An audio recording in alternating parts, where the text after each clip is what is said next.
Okay, I'm reviewing a website that we built a year ago, and it was built with Beaver Builder. This is the first website we built with Beaver Builder, and there's some lessons learned here.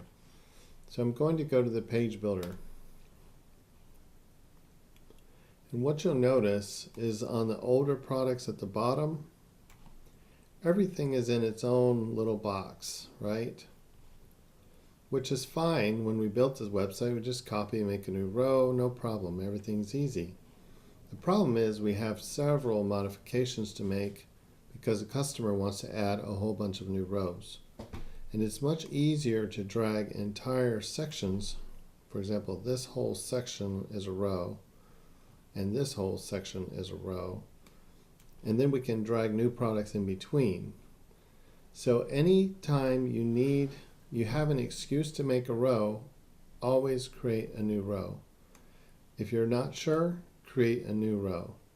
That way you can be sure that it'll be flexible in the future to edit.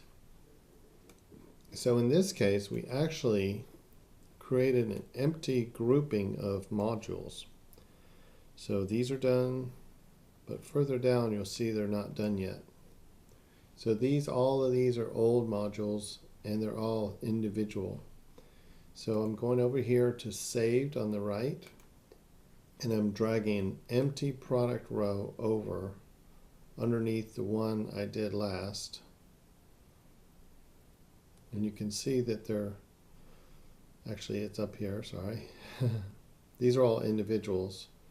But you see how I can get in a row here outside instead of inside?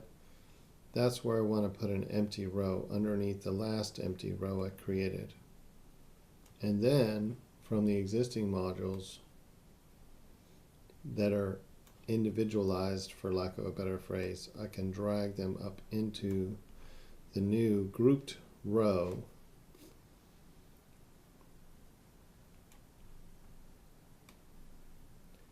And now everything that was previously in that row with a bunch of other stuff in a big row, see this gray box here, that's a row, is now in its own row that has fewer things in it.